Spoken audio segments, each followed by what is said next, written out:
Hey, Trevor. Where you at? Blue Ridge Train, which is in Blue Ridge, Georgia. Yeah. Hey, Tammy. Yeah. All right, Trevor. Let's split this thing up. All right. There's some kind of creature watching this, Trevor.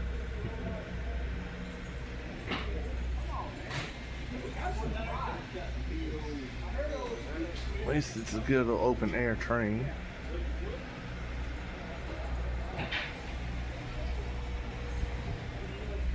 Let's see, once we get started, maybe we can, you know.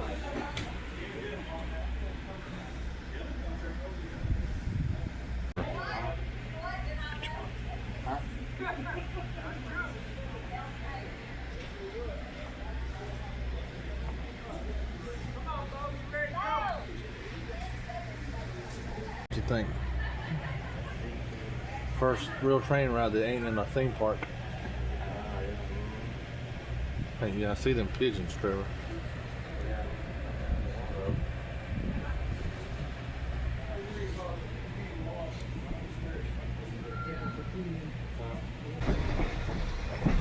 Again, welcome aboard the Blue Ridge Scenic Railway as we step back in time. This is a gorgeous 26-mile round trip down the Toccoa River Valley to the historic towns of Maysville, Georgia, and Copperville, Tennessee. We want your trip to be enjoyable, informative, and safe. Please sit back and relax while I review our safety guidelines and general information. If you are riding in one of our open-air cars, please keep your head and arms inside the train at all times. Do not reach out to grab any branches that may be close to the train. Keep the aisles and area around your seat clear so that other passengers may safely pass through the car, and please do not stand in the aisles. Watch your footing. Let me tell you the story in this horn that you hear. Every grade crossing or railroad crossing, he has to blow. You're going to hear two long, one short, and one long blast on the horn. Does anybody know Morse code? Probably not. It is the letter Q. Long, one short, one long, the letter Q. Grades first started running trains late 17, early 1800s. They had to come up with a signaling system so people around the trains would know what was going on. They came up with that one, the letter Q, to honor the Queen's mother. So now when you hear a horn blow like that, two long, one short, one long, that means it's a railroad grade crossing, pretty close. This horse farm right here to the right is one of the 4 horse farms in the family. They had horses that would go from Murphy, North Carolina, Waynesville, go to the Nantahala Gorge with Smoky Mountain, Great Smoky Mountain Railroad run. All of that on that same track.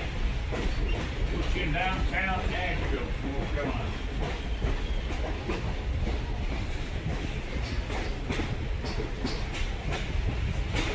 A little south of where the depot is now. Came up as a narrow gauge railroad. On the left side of the train, you will see a small white farmhouse.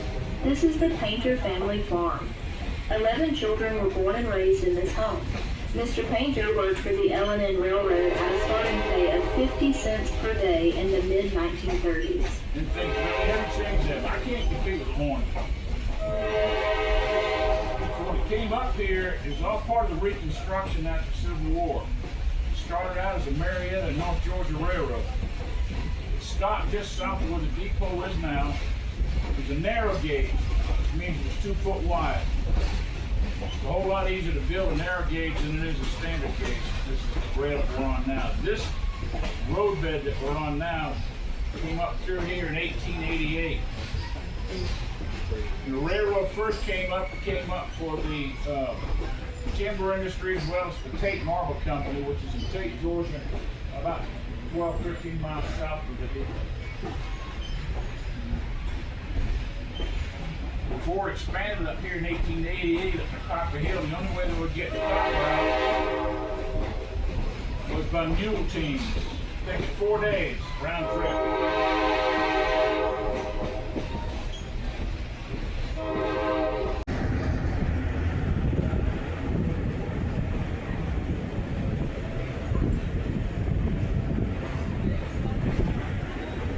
Now that we are underway and have reached our top cruising speed of 10 to 15 miles an hour, it'll take about 1 hour to travel the 13 track miles to McKaysville.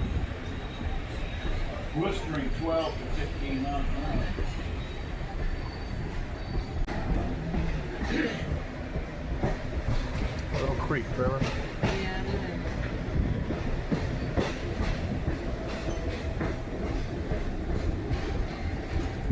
Look at the chairs that are inside it, and they do have wedding chairs, believe it or not. Sure. But when it changes to the Alcoa, it goes into the Alcoa board. There are 3 power generating dams that are there. The first one went in Copper Industry up here in Copper Hill. Second, third one went in to help provide power to Cleveland, Tennessee, and Chattanooga, Tennessee. If you're not familiar with it, all of these rivers and all these lakes are under control of TVA, Tennessee Valley Authority, who provide hydroelectric power to everybody in this region. I live in Murphy, North Carolina. I buy my power from Blue Ridge Mountain EMC, who in turn buys it from the TVA. It goes to the board, and that's where the 96 kayak collection event took place.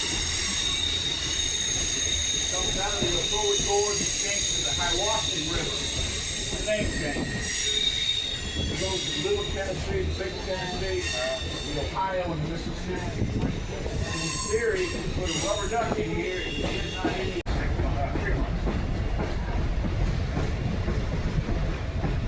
We get asked a lot about delivery. Delivery was built here, it's not stated delivery. The romantic comedy of Burt Reynolds back in the day. No, it's not 20 years. It's never going to Little Falls area, to the river area. It's about 6 months.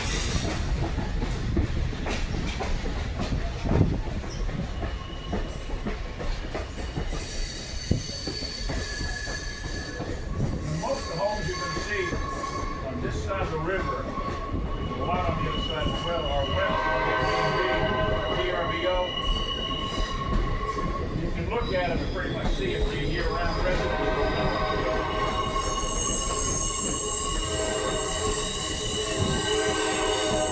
Metals running about 175 tonight.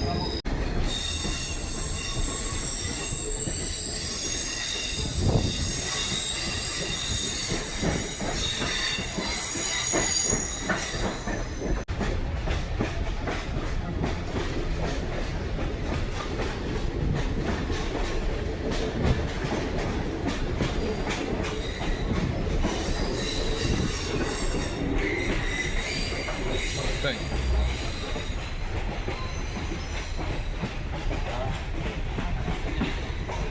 This side of the river is going to be fairly close to a railroad crossing. You can see some semblance of the roadway that's parallel the train on the right-hand side.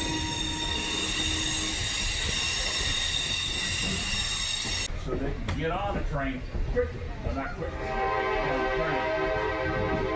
As they get older, they realize that there's a little bit more time, and they realize again, if you put a little grease on the track, the train would have to go slower. Now, does anybody know what hobo stands for? H-O-B-O, hobo.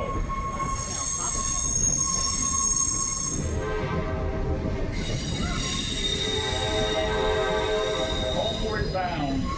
Homeward bound. As soon as we come across this crossing, you see an iron bridge on the right-hand side. That was built in 1907. It's the first bridge to cross the Toccoa. Before the depot in Blue Ridge was built, everything was up this way in a community called Galloway, which was established in 1820. You want to catch a train, you come across the bridge, you come up, there's a red flag on the pole, you raise the red flag, the train will stop. 10 cents to Blue Ridge, 15 cents to Copper Hill. The depot was built in Blue Ridge.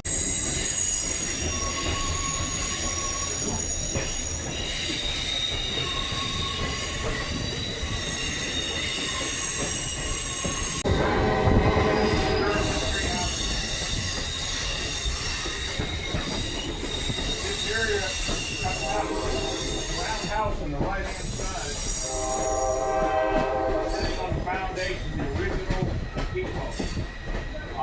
work is just here's the roadway on the left-hand side. The farmers can bring in livestock and produce and so forth and get it on the train. That house right here is sitting on the old depot.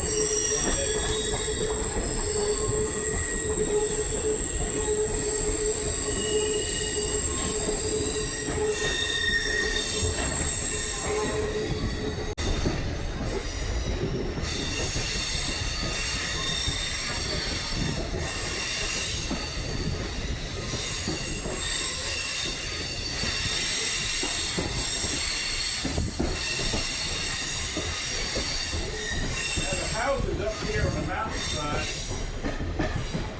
typically own through the shoreline. The only way they can access their property is across the railroad track. As I said earlier, the Georgia Department of Transportation and the railroad control. And they don't like it. The only time you see anything, you see stuff over here that's been picked up nicely in the block. Property owner on the left-hand side that does so. Just by the water.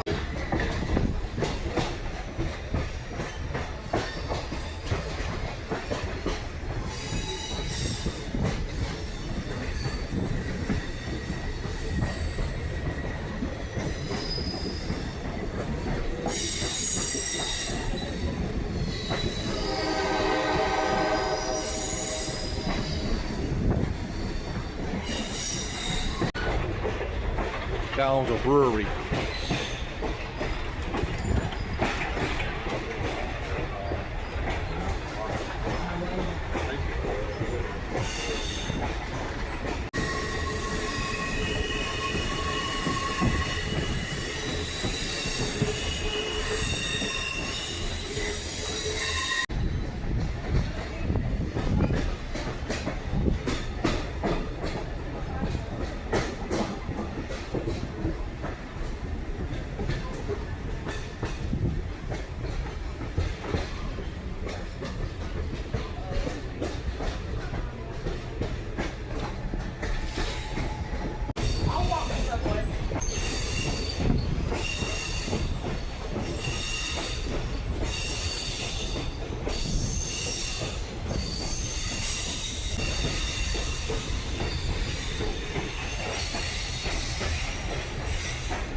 This bridge is about to go built in 1917, replaced the wooden trestle bridge. It was built obviously for commercial rail traffic. Passenger coach is a whole lot lighter. But typically because of the age, we do 2 safety checks on each day. And now that we're crossing, we'd like to thank you for participating in the first safety test. So please be mindful of that. I would suggest be sure. And I don't get a commission on those rum cakes. I wish I could.